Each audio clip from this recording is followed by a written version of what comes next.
九娘独语台娘娇，风又飘飘，雨又潇潇。这个丫头一出宫兴致就这么好。可抛，影自声调，心自相烧。欢妹，欢妹。 人抛，红了樱桃，绿了芭蕉。红了樱桃，绿了芭蕉。欢妹，欢妹，开门啊！欢妹，热死我了！哇，好热呀！欢妹，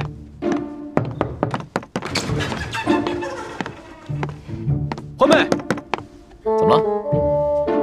你准是喝醉了，以前就有这样的毛病，喜欢喝酒，偏偏呢酒量又不行，没喝几杯就醉了，一醉就会旁若无人的且歌且舞。肯定啊是在宫里面憋坏了，这出宫啊就跟撒了欢的马似的。花儿，欢妹，开门啊！花儿，欢妹，花儿，欢妹。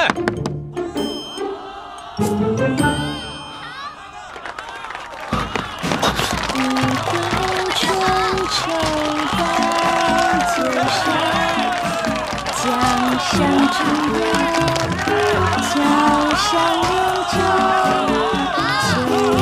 好，漂亮，好！姑娘，你下来唱，这三个就是你的了。欢妹，快下来！简直是不成体统。花儿，别唱了，快进去。可是我还想唱歌呢。我唱歌好听吗？好听，再来一个。我手上这对坠子就当个天头，如果你能让我兄弟高兴的话，它就是你的了。好，继续唱给你们。好。哎，对了，如果这个耳坠您不喜欢，簪子也不喜欢，这儿还有金镯子哟。下来，姑娘，下来，这个就给你。快把梯子搬过来，快！哎，下来啊！别唱了，快进去，进去。都喜欢听我唱歌，对吧？对。再来一个。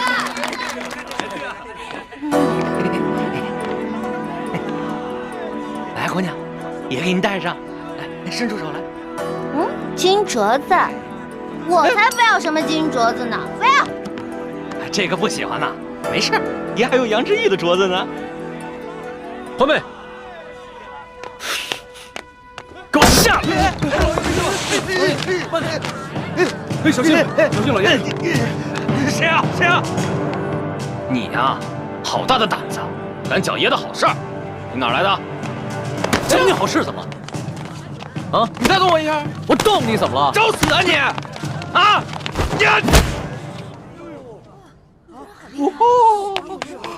主子。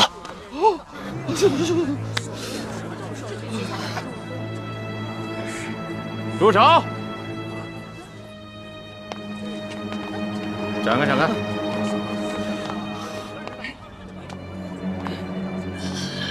怎么回事啊，老杨？这还是个高手呢。吃瘪了吧？啊？咱们是来办正事儿的，没必要节外生枝，争风吃醋。你看，走吧。啊，此言差矣，兄弟。现在不是争风吃醋的事儿了，是我面子的事儿。我要让他们知道这是谁的地盘，谁才是王法。爷就是王法。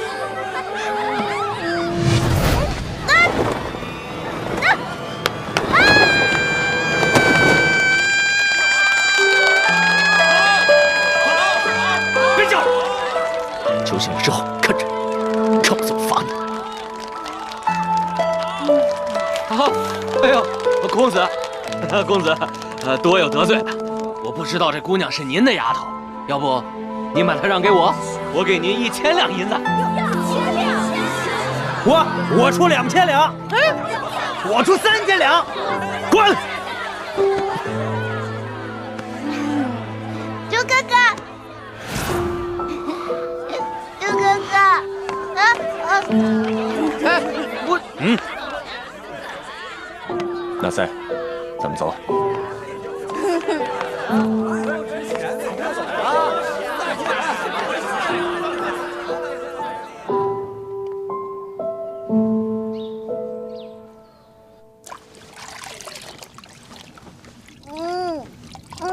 一欢，哎呦，你可算醒了。来，过来擦把脸，喝杯茶吧。薛姐姐，我昨天是不是喝多酒了？我没闹什么笑话吧？你昨天醉的是一塌糊涂，你都不知道啊？你都耍酒疯了呢。啊，不是吧？当然是真的。你走出了房间，又唱又跳的，引来了好多人围观，还有人要竞价买你，可把主子跟大师兄气坏了，主子还跟人家打了一架呢。完蛋了！所以啊，你以后别再喝那么多酒了。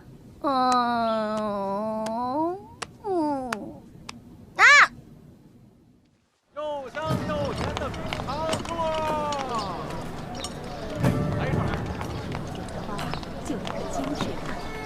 龙小弟，主子。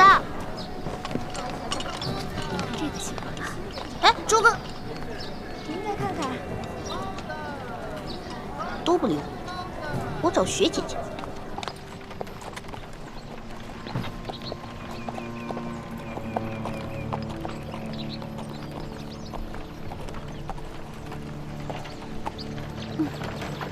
这个龙小弟跟朱哥哥都太小气了，只不过喝多酒没干什么，一直不理我，至于吗？你呀，你还好意思抱怨？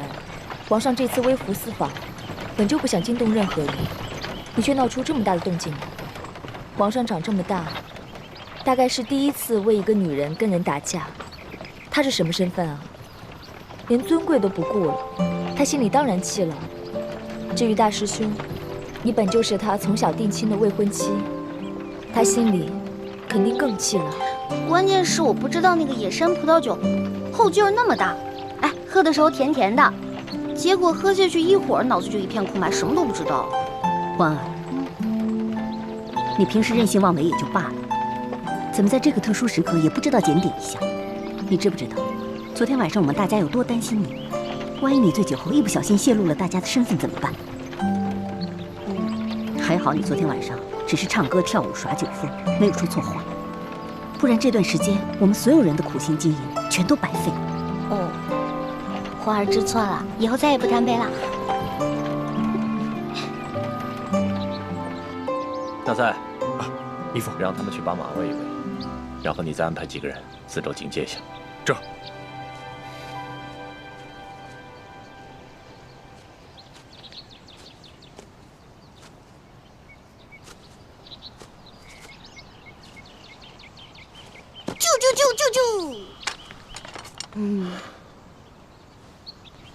你干嘛不理我呀？以前是谁说的？无论我做了让你多不开心的事儿，你也不会不开心，也不会不理我的。如果说话不算数的话，那你就是小狗。少来这一套！你不是早就把我们小时候的情谊抛在脑后了吗？猪哥哥，你怎么又说这种话呀？你永远都是我的猪哥哥，我也永远都是你的欢妹妹。行了，你看，笑起来多好看，你刚才那样丑死了。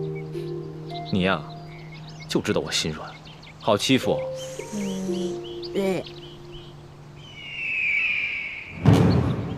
四师傅有急事召唤我，但是如果我这个时候离开，势必会引起康熙和索图的怀疑。要不这样吧，我去。如果康熙跟索额图问起来，你就说我因为你们都不理我，跟你们耍性子。好，快去快回。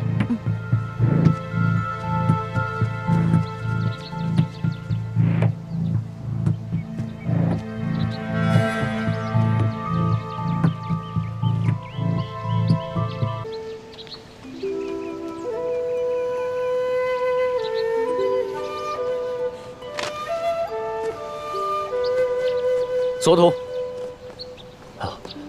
主子，叶欢还没回来。是啊，这易欢姑娘还没有回来，我们要不要派人去找一找？不用找了，真是胡闹！我回来了，主子。哎呦，易欢姑娘，主子担心你的安全呢。左大人，这边请。哦，好，主子告退了。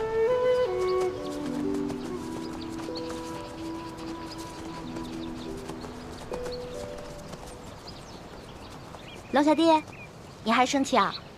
你不理我吗？你不理我，从现在开始呢，到山西有几百里路，那你打算一路上都不理我了吗？龙小弟，龙小弟，怎么办啊？我的龙小弟不理我了，怎么办呢？怎么办呢？怎么办？怎么办？怎么办呢？那好吧，李易欢，你可知罪？奴婢知罪。那我问你，犯了什么罪啊？奴婢犯了贪吃罪、贪玩罪、贪杯罪。那你打算怎么赎罪啊？奴婢给主子唱首歌吧。如果主子笑了的话，就当原谅奴婢了，好不好？好吧，那你先唱来听听。好的，我现在就给您唱。嘻嘻嘻。主子听好了啊。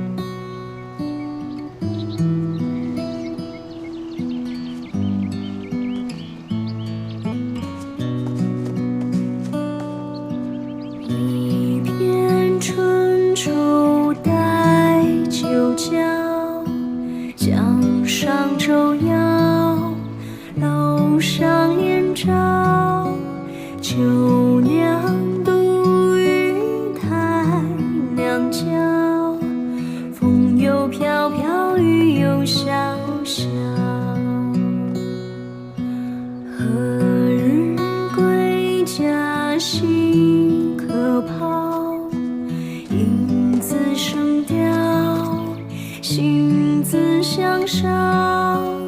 流光容易把人抛，红了樱桃，绿了芭蕉。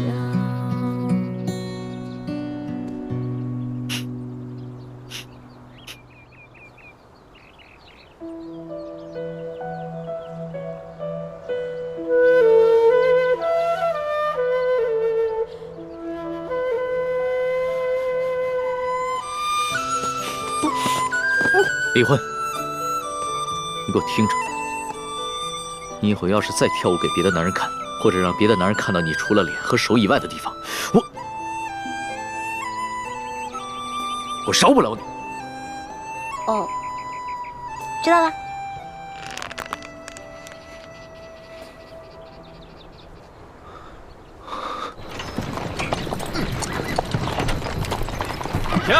停！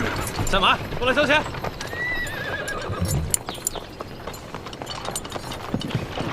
慢点。怎么了？我们要过去。废什么话？到那边交钱。交钱。军爷，我们过路要交什么钱啊？要想过关，先交税钱。哦，税钱。怎么不走了？主子，这军爷说了，他要收您的过路钱啊。哎呀，过路钱，你们天天在这收吗？这位军爷，你这收的什么钱？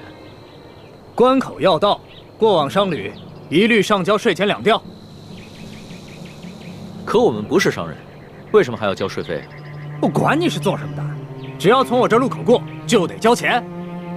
这大清立国30余年，怎么没有听过这样的规矩？少给我啰嗦！哎，干嘛？干嘛？哼，看你像个贵公子模样，2吊钱拿不出来，不想出钱就别从我这过。好，这钱我出，不过你得告诉我，是谁让你们在这收钱的？这是我们知县大人的命令，你还想怎么着？龙小弟，这一个小小的知县就敢巧立名目胡乱收费，再大点的官可了得呀！哎，回去告诉你们大人，就说他头上那顶乌纱帽很快就要保不住了，知道吗？我们知县大人朝廷里有人，就你们算哪根葱啊？我们算行了，咱先别说了，别耽误了主尊的正事儿啊！哎，把钱拿过来。这次出巡，看来真是出对了。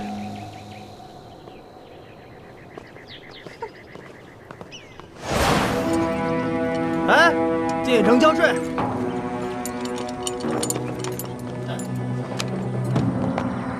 军爷，你们这儿进城还交钱啊？交啊，每车5钱。每车收5钱？又怎么了？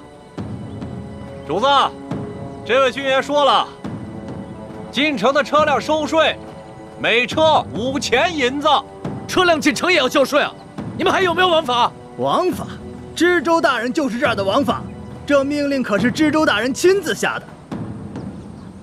来吧，给钱！走。哎，你们呀，真的不知道什么叫王法。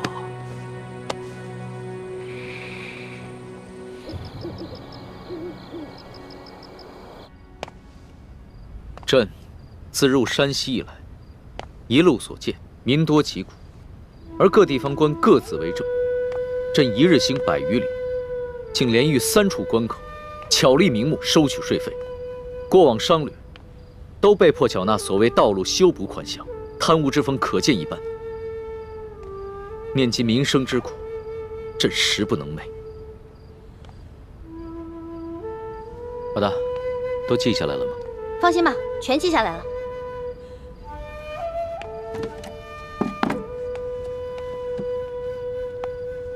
老大，你觉得我能算是一个好皇帝吗？你呀，马马虎虎吧。你别生气啊！你之前跟我说的，让我在你面前不能说假话，只能说真话的。要是你以前这么说的话，可能我还会不高兴。但是现在我不会了。你说的对，我确实只是一个马马虎虎的皇帝，离一个好皇帝还差得远呢，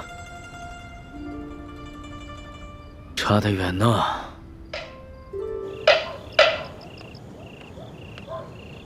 天干物燥，小心火烛。天干物燥，小心火烛。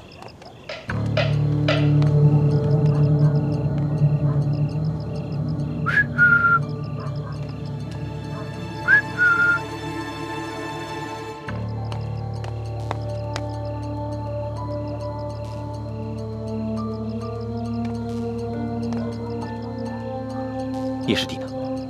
哦，他有点事耽搁了，要晚点才到。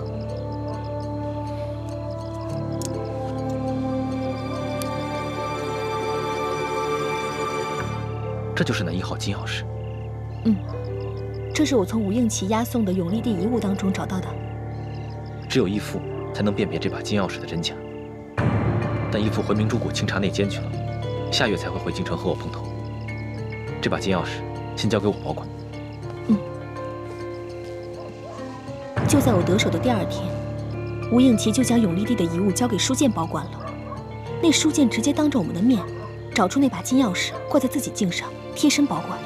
只怕书剑做梦也想不到，他拼死保护的这把金钥匙，居然是一把假钥匙。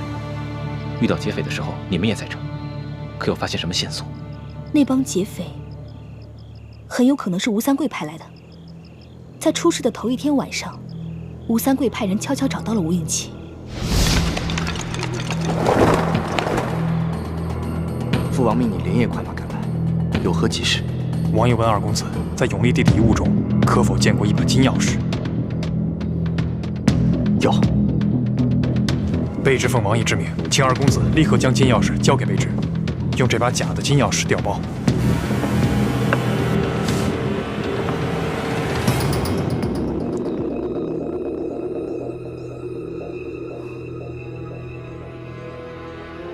太迟了，我所押运的东西，在昨日已经全部交由山西总兵书剑。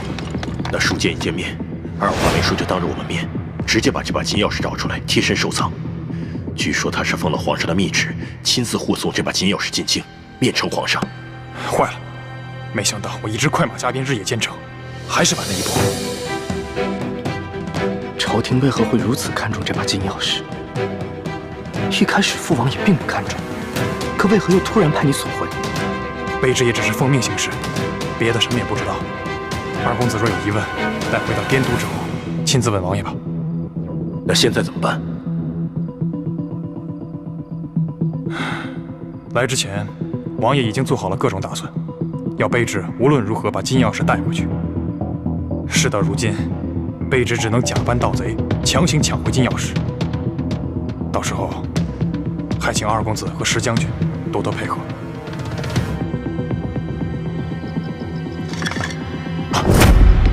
谁？紧接着第2天，书剑就遇刺了。石青红率着手下假作抵抗，我和叶师弟自然也不会真的出力。书剑虽然是个好将领，精通兵法，却武功平平，而吴三桂派来的一帮杀手们，个个武功高强，不一会儿就将书剑带的200精兵杀得七零八落。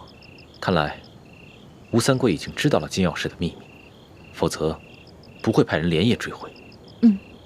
只可惜他万万料想不到，我们赶在书剑之前就已经调包了金钥匙。他们不惜劫杀朝廷命官，担了天大的干系，却只找回一把假钥匙。这倒是个好机会。康熙跟吴三桂本来就彼此猜忌，我们正好可以借此机会激化他们的矛盾。那书剑伤势如何？他一直昏迷不醒，但还强撑着一口气。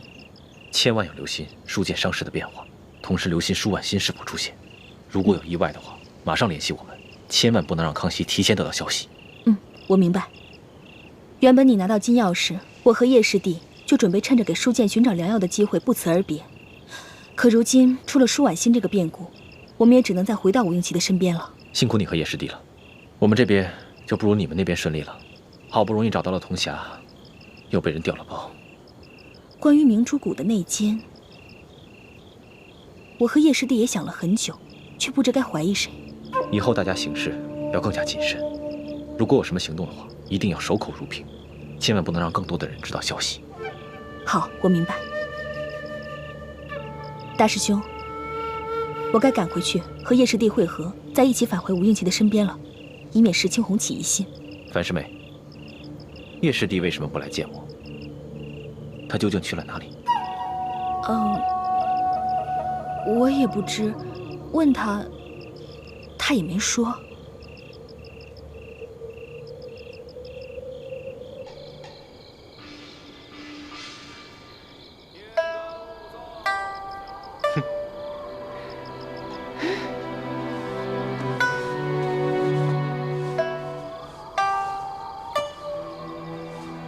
这什么？打开看看。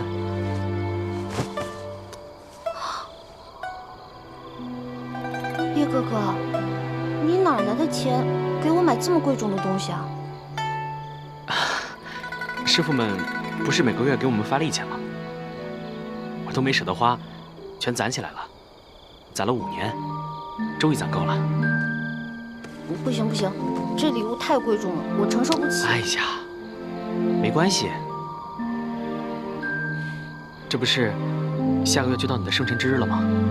我怕我赶不回来为你庆贺，所以就当生辰之礼，提前送给你了。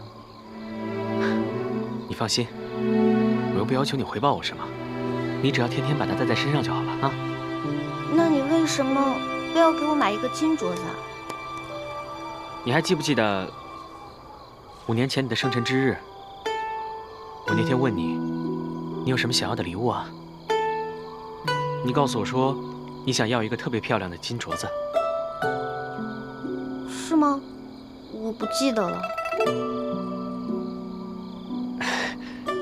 没关系啊，你不记得，我记得就好了。虽然你当年只是随口一说，可是5年来，我一直都记在心里的。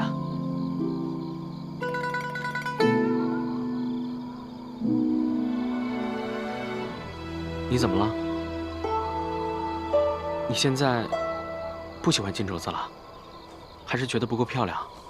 没有没有，我觉得这个金镯子很漂亮，但是……哎呀，好啦，喜欢就好，喜欢我的一番心就没有白费。来，我给你戴上。不行不行，叶哥哥，这个我还是不能要。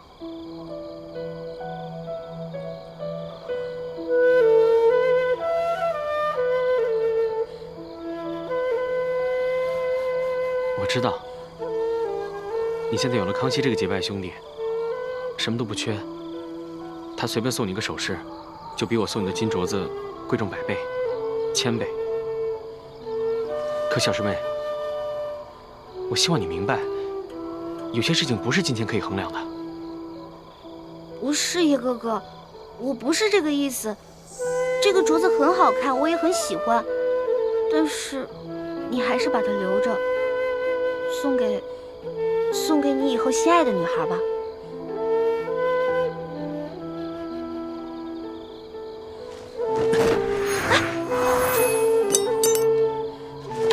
叶哥哥，你干什么呀？小师妹，这个金镯子是我买来送给你的，你不要，我也不会送给其他女孩。哎，叶哥哥。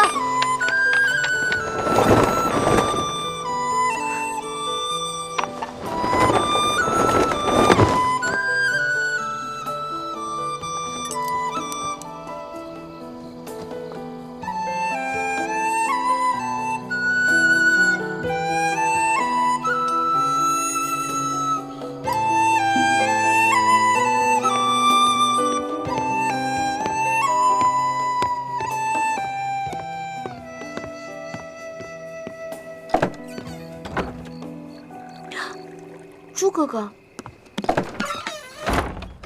朱哥哥，你怎么在我房间啊？我还没问你呢，这么晚，上哪儿去了？我就随便出去走走。是去见陌生了吧？你怎么知道的？我们从小一起长大，你是什么性子，陌生是什么性子，我能不了解吗？今天晚上，他只让樊师妹来和我接头。自己却不现身，我就疑心着，他一定是想趁我不在的时候，偷偷来找你。你们都说什么了？没说什么，他就是问候了我几句。就只有这些？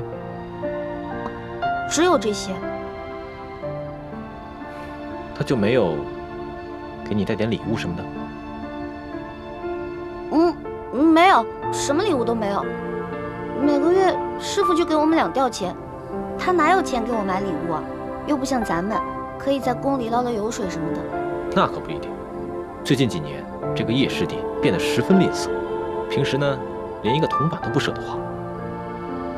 偶尔谷中兄弟们凑钱买酒喝，他总找借口不参与。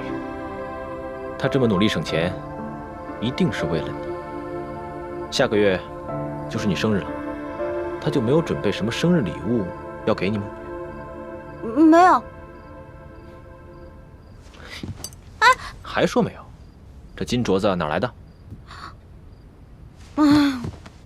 朱哥哥，你这个人，明明你怎么什么都知道啊？根本瞒不了你。你呀，居然帮陌生来骗我！没有，我没有帮着他来骗你。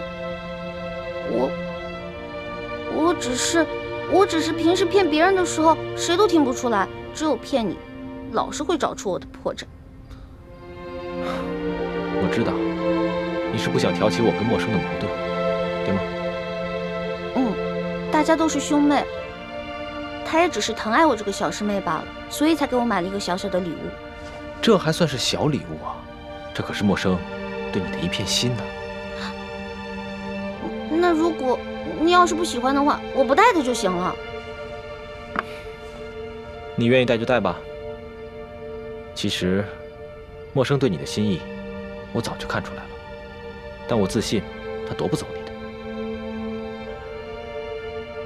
真正让我担心的，其实是另外一个人。时候不早了，你早点休息吧，明天一早还要赶路呢。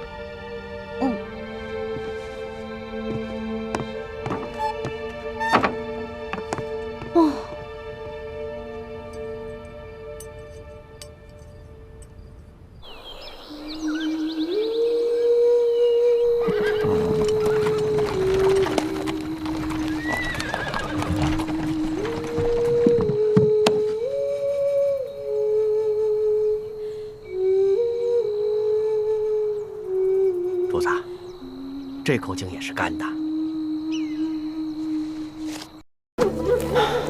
进入山西以来，这旱情是越发的严重了。是啊。老人家，这口井也没水了。啊，这儿也没水了。哎呀，这可咋办呢？老汉带的水早就喝光了，此去我女儿家中，这还有10几里路呢。老人家，我这儿还有一壶水，你先拿去吧。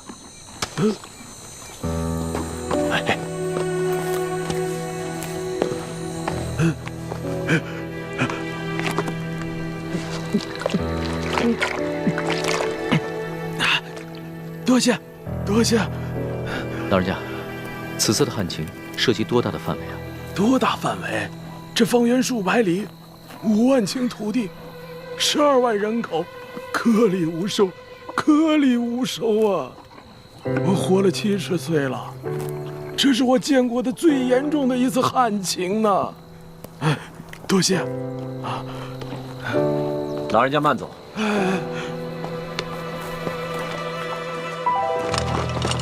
主子，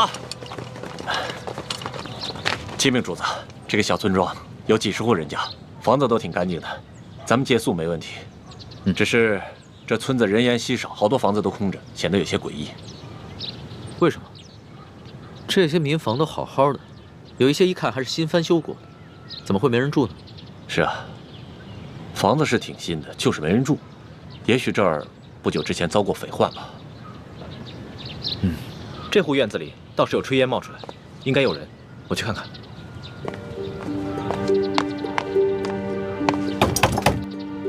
有人在吗？官爷不必再催了，老夫就是死也要死在自家老宅子里。不是官爷啊！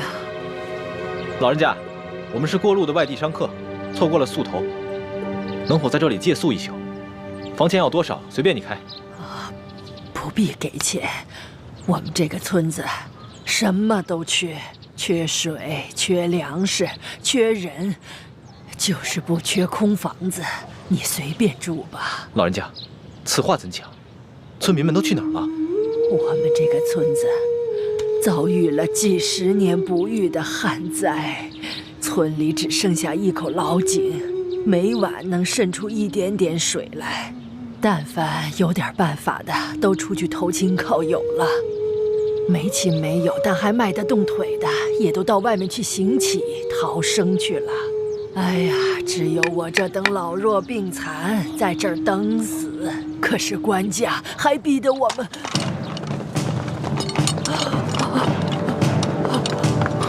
快，保护主子！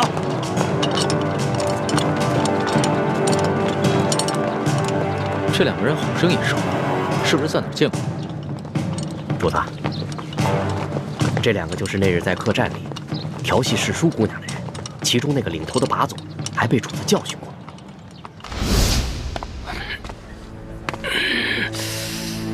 怎么回事啊，老杨？这还是个高手呢。吃瘪了吧？哦。干什么？我问你干什么？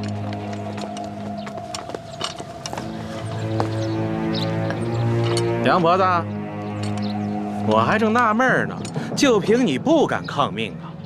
原来是有这么一门富贵亲戚。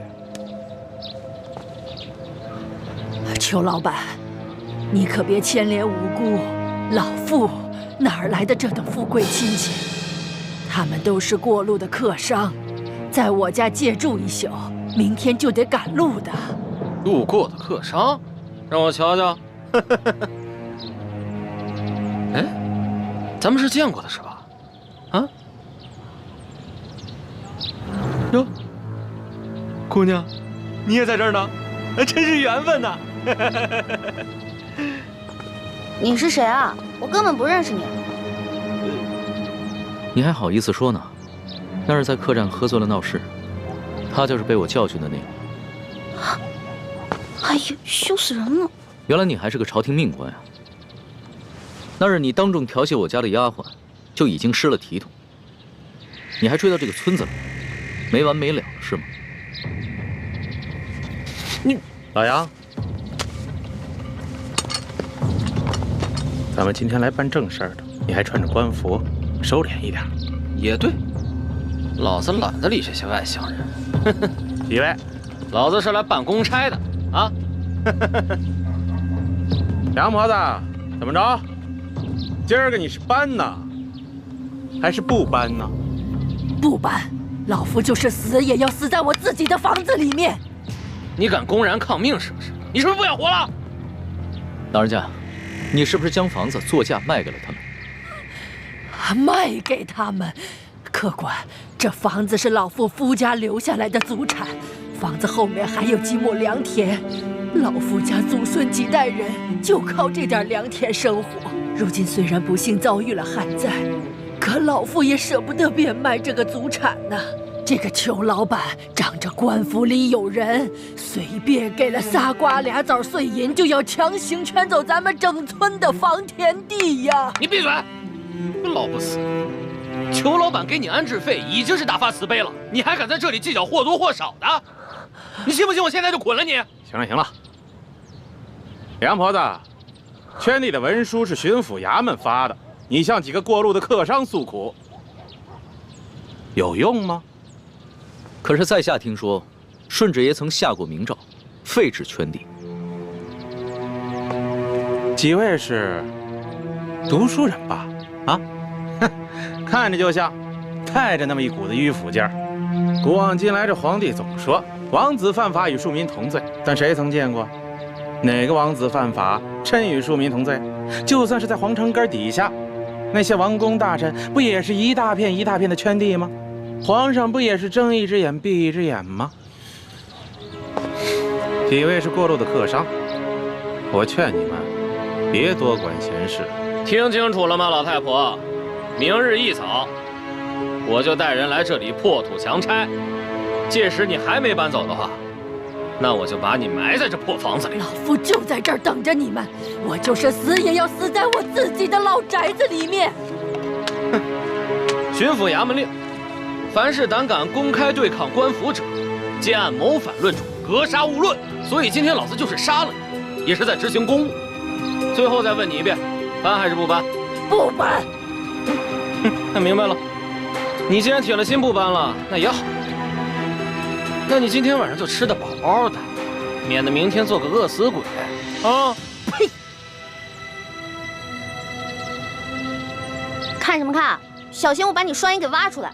哟，瞧，富商家的丫鬟都不一样，脾气这么大，挖我眼珠子？来，挖，退下！干什么？真想打架呀？看清楚，爷可是巡抚大人的直属亲兵，你们要是真敢跟我动手的话，那就是造反！来呀！老杨，几位，老杨，这几个人呢，出言不凡，气度也不凡，像是有些身份的，别节外生枝。先回去，啊，先回去。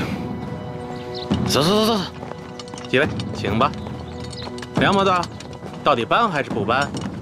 你可要想清楚了。诸位，告辞。哎，主子，这几个混账东西不给他们点教训啊？这些都是虾兵蟹将，没用的。老人家，再多吃点吧。不瞒你们说，我都半个月没见米香了。不怕你们见笑，我都喝了5碗了。老人家，听说这山西旱情已经惊动了朝廷，朝廷也已经拨了大批的赈灾物资，你们都没有分到吗？赈灾物资？哎呦，咱老百姓连1粒米都没见到过，一点都没有分到，1颗米粒都没见到过。老人家，我看你这儿冷锅冷灶的也有一段时日了吧？不是圈地有安置费吗？为何不拿这些安置费去买些粮食啊？别提安置费了，姑娘啊，不瞒你们说，就我们这样的地，按理来说，好歹一亩也值4、5两银子，可是上面他们只肯给1两啊，而且层层盘剥下来，有些关系的、运气好的，也只能拿到几钱呢。像我这样的老不死，就只能拿几个铜板。老人家，这圈地一事已经违反了朝廷的政令，你们为何不上告啊？告？去哪儿告啊？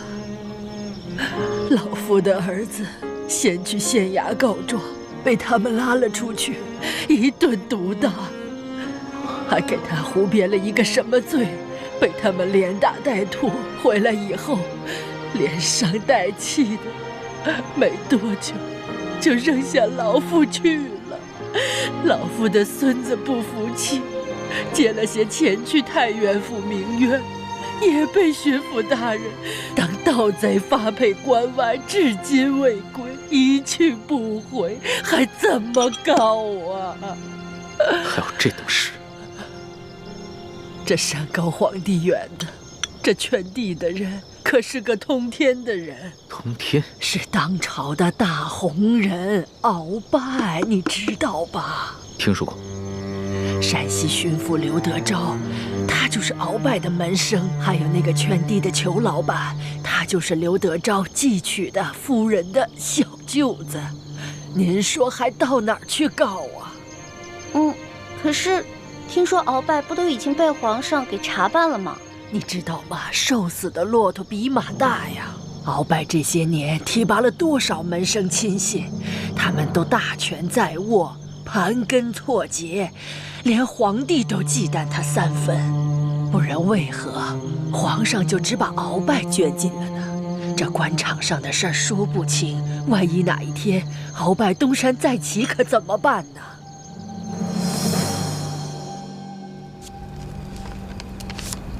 好了，主子，今天的见闻全都记下了。你小心收好，等我回京了之后，就一桩一件的查，一个一个的办。主子，消消气，今天晚饭都没有吃，保重龙体要紧啊。坐吧。是。这所见所闻，我还怎么吃得下？顺着朝就已经下的禁令，到现在还有令不止，让许多百姓流离失所，无家可归。最重要的是，他们还敢鲸吞朝廷的赈灾粮款。你爹爹的密奏，所言非虚啊。主子，那咱们可得小心了。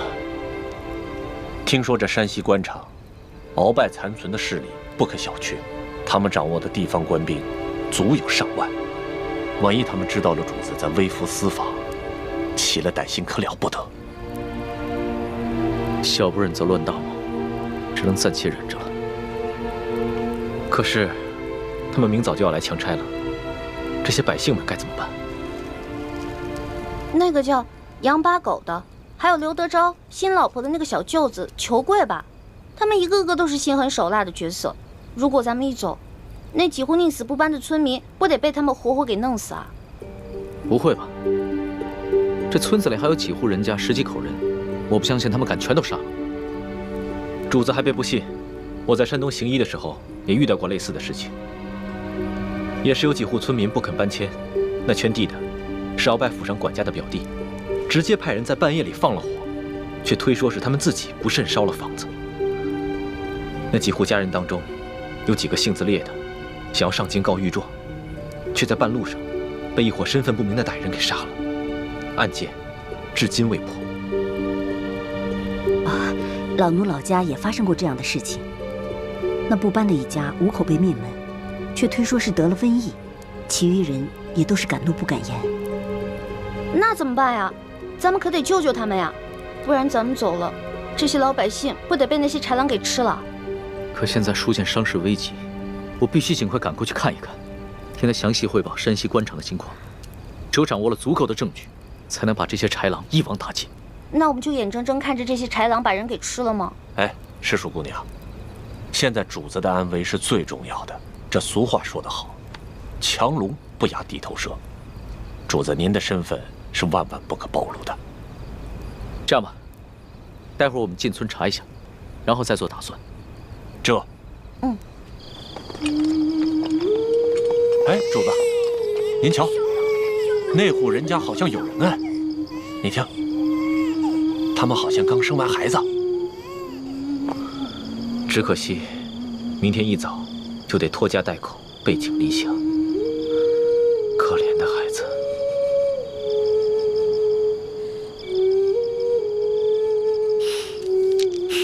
搜童，奴才在。把这个珠子送给他们的孩子，顺便打听一下他们家的情况。这。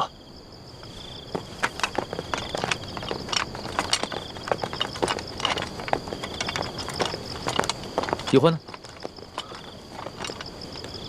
刚刚还在我身后呢。这丫头又乱跑。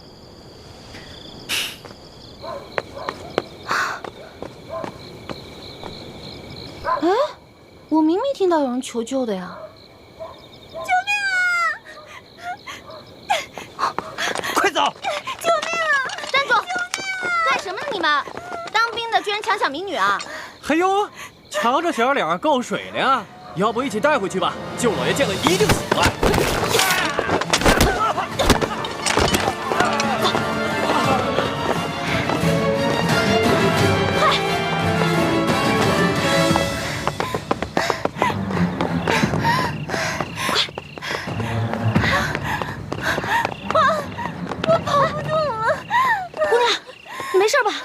追上来了！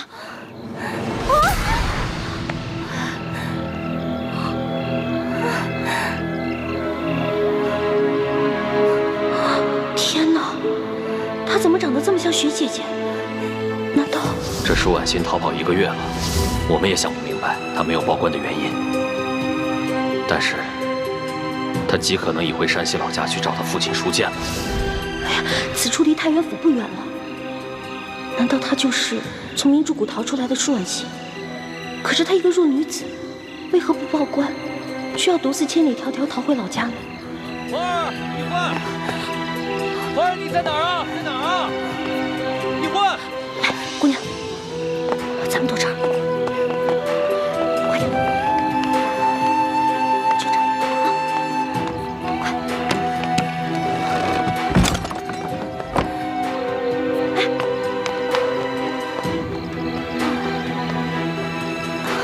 姑娘，没事吧？姑娘，一欢，花儿，一欢。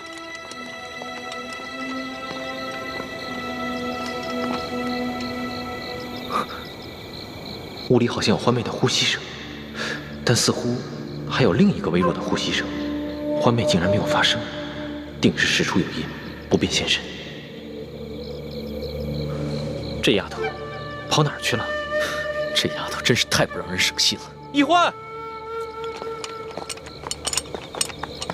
没事吧？你脸白成这样，是不是特别饿啊？来，姑娘，吃吧。啊，谢谢。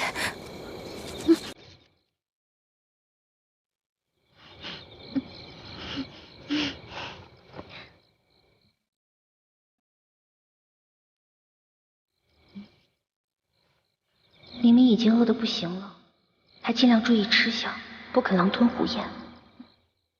看来应该是出身名门的大家闺秀啊。不好意思，我已经2天没有吃东西了。谢谢女侠仗义相救，谢谢女侠。别，太客气了。姑娘，我看你也不像这个村里的人，你为何一个人啊？你从哪儿来啊？要去哪儿啊？小女子本是山西太原府人士，途经此处，看到一处空的房屋，本打算暂借1宿，谁想到我刚住进去，就有2个官兵闯了进来，说我强占民宅，要抓我去见官。幸得女侠出手相救，小女子感激不尽。嗨，我根本不是什么女侠，我跟你一样，是途经此地的过客。你我相遇也算是缘分，不如互相留个姓名，他日江湖再见的时候也是朋友了。我叫易欢，你呢？是玉女侠。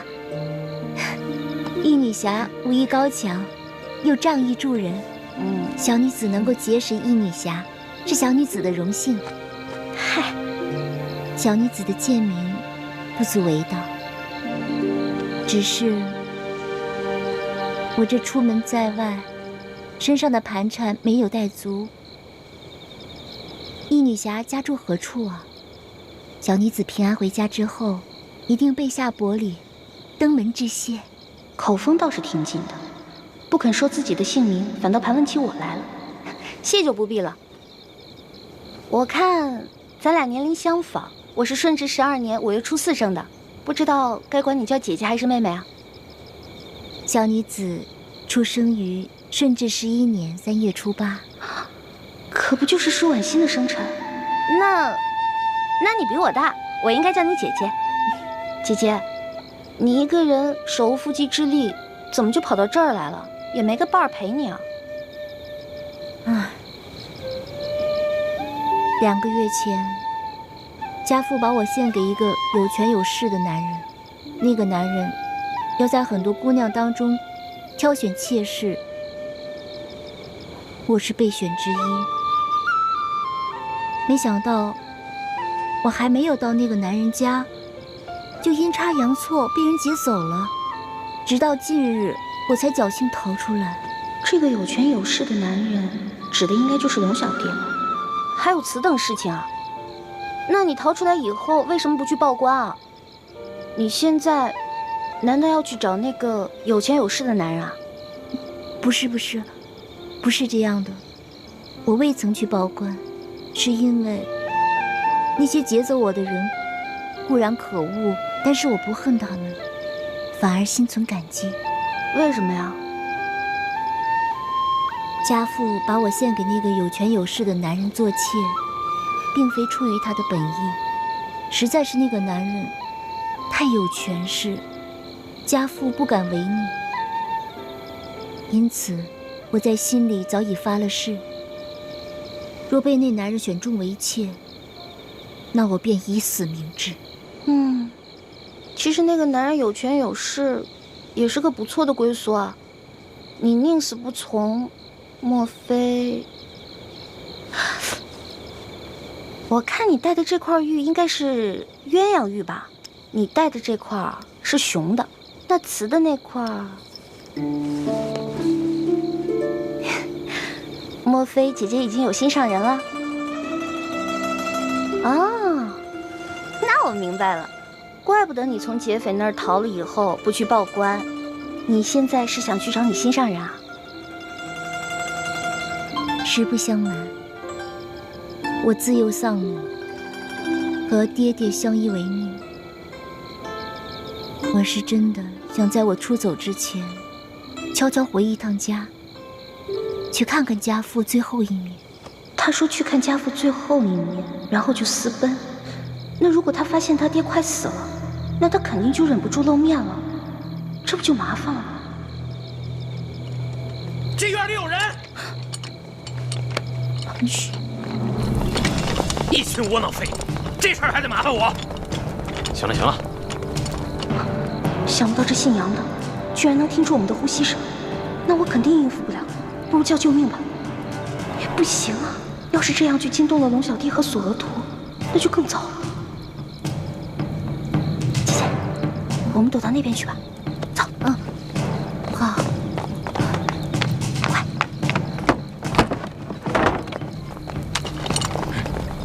怎么了？这边，快走，跟上。这边，在那边，对，站住！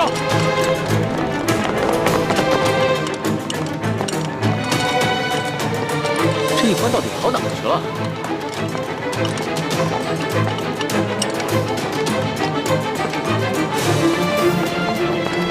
站住！姐姐，站住！姐姐，没事吧？别动，别动！你们干什么呀？不干什么？来呀，拿下！带走。是。等会儿，你不是？哎，老爷，哎，啊，这丫头不是跟那几个富商在一起的吗？啊，怎么了？我总觉得那几个富商没那么简单。找另外一个，这个不抓，免得节外生枝啊。也行。啊，兄弟们，把这个带走。是。快走！不行，姐姐，后面，姐姐，快走！雨翔，快点！姐姐，姐姐，别喊了，现在没人能救。那边有好多人声，去看看。好，老实点，走。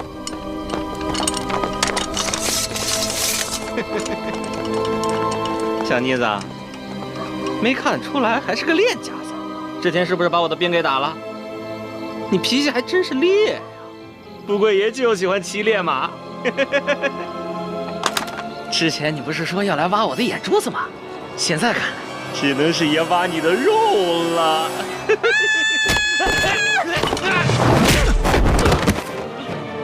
老大，你没事吧？我没事，没事。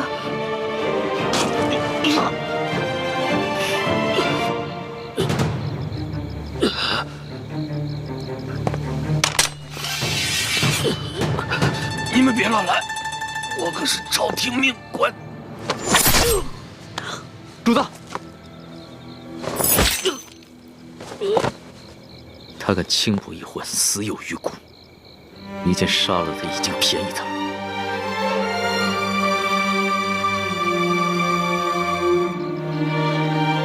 这还是我平生第一次亲自动手杀人。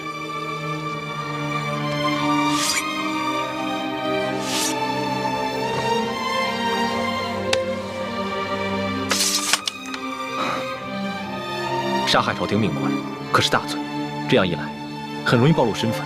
杀了就杀了，想办法善后。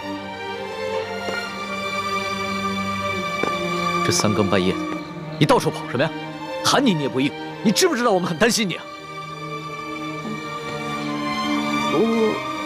我是晚上没吃饱饭，本来想看看村里有没有什么鸡填饱一下肚子，结果找了一圈没有，就遇上这个坏蛋了。饿死鬼投胎啊！天天就想着吃，除了吃你还能知道什么呀？我还知道饿。你看看你这个妹妹，脑子里装的都是什么东西？陈妹从小生活艰苦，所以一有机会就惦记那张嘴，让主子见笑了。我知道，你们曾经都吃了不少苦，但现在跟了我，会保你们一世荣华富贵，再不受半点苦头。谢主子恩典。主子，光让我们两个不受苦也不行啊，你要让全天下的老百姓都不再受苦才是，这才是最重要的。我知道，我的老大虽然贪吃，但不贪心，更不自私，心里边天天装着天下百姓，真是我的良师益友啊。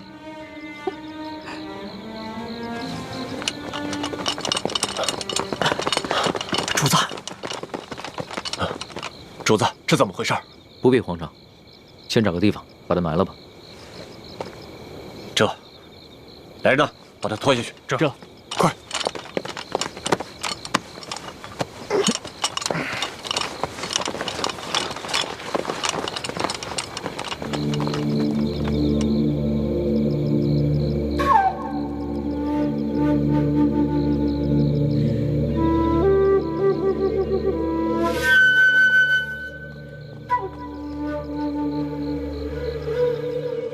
主子，那个杨八总的尸体，我已经在外面埋好了，同时奴才安排了人手守住了各个路口，现在连只苍蝇也不会再飞进来了。嗯，办得好。对了，再有人来打探消息的话，先不要杀掉，悄悄把他们拿下，找一个地方关押起来，到时候他们也是人证之一。这，还有，这村子里边剩下5户人家11口人。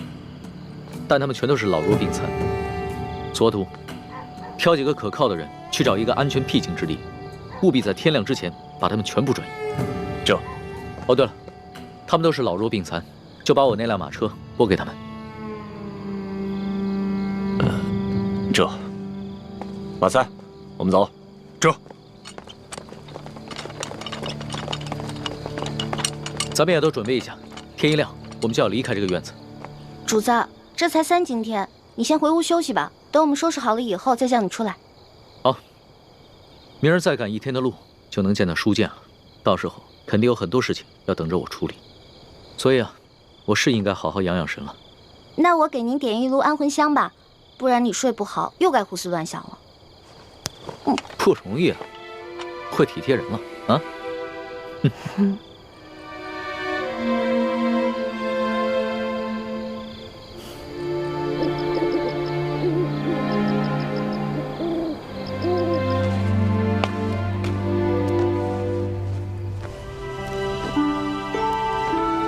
主子睡着了。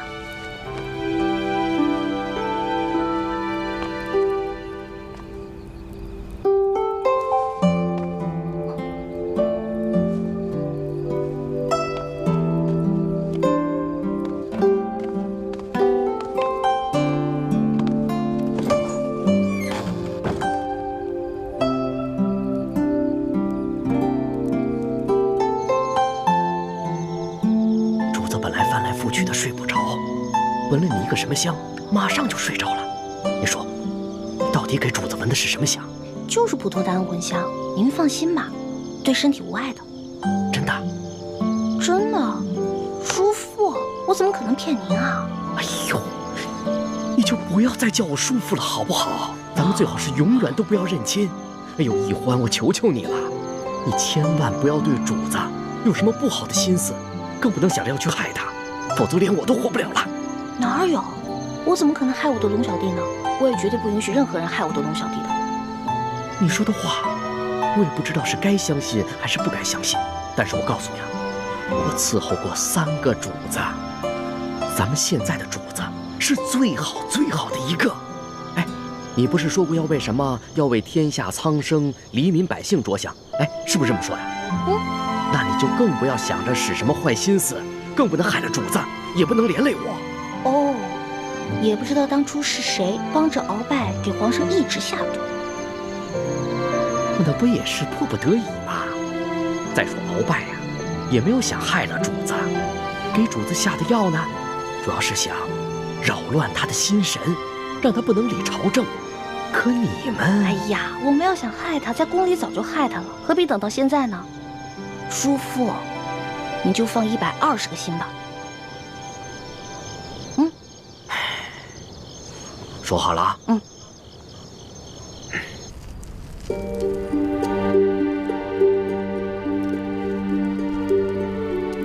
我给康熙下的安魂香的分量很轻的，索额图在安排村民，很快就会回来，咱们得抓紧时间。你能确定那姑娘就是舒婉心吗？我看看。当然了，我生辰都对了，错不了。幸好他被刘德昭的小舅子给抢走了，否则被索额图发现，那可就麻烦了。可他现在落在恶霸手里，不定后果怎么样呢？咱们得去救他。都什么时候了，你居然还想着去救舒婉心，怎么敌友不分呢？六师傅，他不是咱们的敌人，他是无辜的。他威胁到咱们的大业，那就是我们的敌人。可是你这话说的不对，六师傅。怎么不对了？我们替先帝报仇，光复大明，那才是大是大非。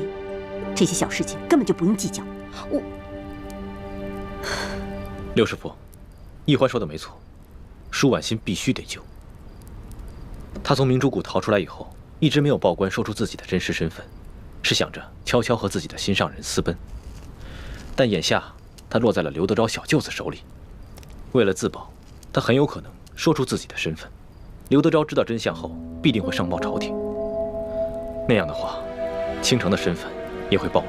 可我们眼下怎么救呢？我们一不熟悉路线，又不知道他们把人抢到了何处，而且这天就要亮了，实在是来不及啊。这样吧，一会儿我装病，留下来和那些村民一起去休养。等你们走之后，我就会悄悄地去找舒婉心。如果他没有暴露身份的话，那我就会把他救出来，并把他送到明珠谷。倘若他暴露了自己的身份，那我只能杀了他，和所有知情的人一绝后患。六师傅，你不能这样。如果这样滥杀无辜的话，跟当年清军杀无辜的老百姓有什么区别啊？欢儿，你怎么跟六师傅说话的？师傅，你别生气啊，一欢他就是这样，说话不知轻重。我看要不这样吧，如果这个舒婉心说出了自己的真实身份，那六师傅就把那些知情人士杀了，留舒婉心一条命，把她送回明珠谷就是了。是啊，六师傅，那些狗仗人势的东西本来就死有余辜，杀了也算是替天行道。但是舒婉心是无辜的，我们不能伤害她。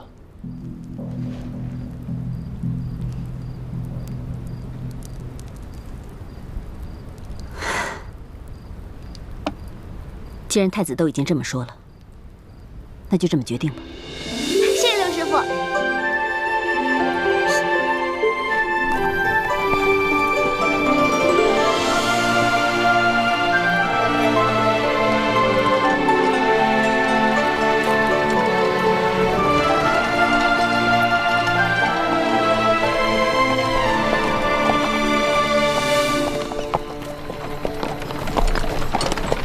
这雪嬷嬷昨晚还好好的，怎么一下子就病了？其实昨天白日里，雪嬷嬷就有些不舒服，她只是在硬撑着，没敢禀报主子。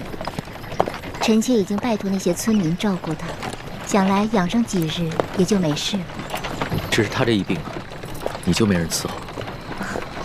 主子能够恩准臣妾出宫省亲，已经是对臣妾格外开恩了。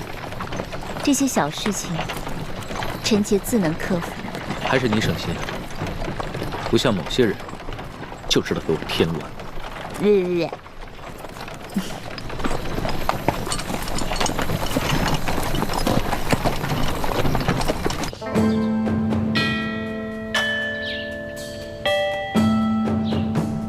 左徒派人送来了密奏，说皇上已经进了山西境内，应该很快就能悄悄地见到书剑了。这是皇上第一次微服出京，只愿皇上能托皇祖母的福，顺顺利利、平平安安的就好。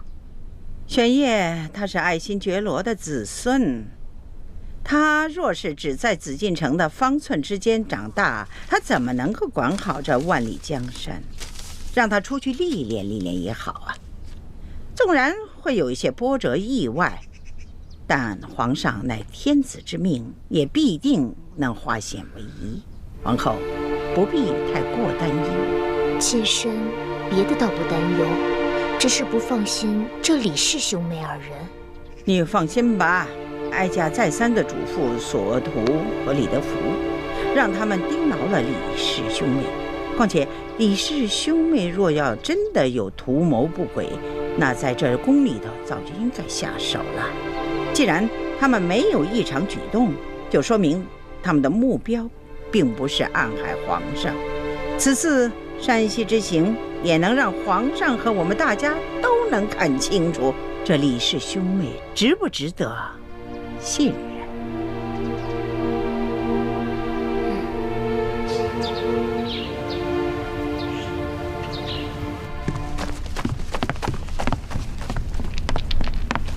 官儿啊，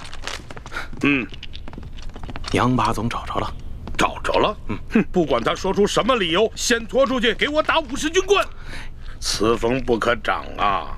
居然敢不声不响的玩失踪，这以后这对我还怎么办？还军什么棍呢？人是找着了，在一棵杨树底下埋着呢。死了，死了。肋骨断了几根，而且被一箭穿心。我纳闷呢，淮阳村的10几个村民没这个能耐啊，除非是那几个外地来的客商，他们带了一群保镖，而且个个身手不凡。二公子，这钦差大人迟迟不来，难道咱们就一直在这傻等吗？时常有人在皇上面前进谗，说我们平西王府的人居功自傲，不把朝廷放在眼里。眼下出了这么大的事，皇上又特命钦差来此查案，我等自然应该恭敬些，以免落人口实才是。二公子，如此维护平西王府的声誉，若是让王爷知道了，一定会非常欣慰的。我只是在做我的分内之事，我父王知不知道，都不重要。所以说，王爷的这几个儿子里，就属二公子最为仁厚。吴公子，钦差大人还没有来吗？应该快了吧？那我们兄妹二人可需要回避一下。那倒不必，二位都是我无应期的朋友，刻意回避当然不需要。但是，如果二位不习惯接待朝廷要员的一些繁文缛节，当然也可便宜行事。待我事情处理完毕之后，再与二位一同上京。那我们多一事不如少一事，不如我们就留在自己房里吧。也好，那就随姑娘的意。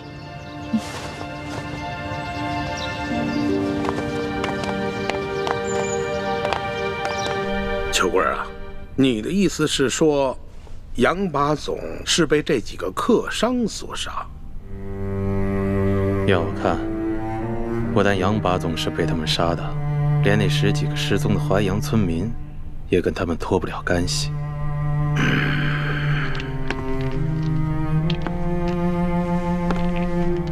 老爷，我看这几个客商身份可疑，行踪诡异，您是不是得派人去查一查？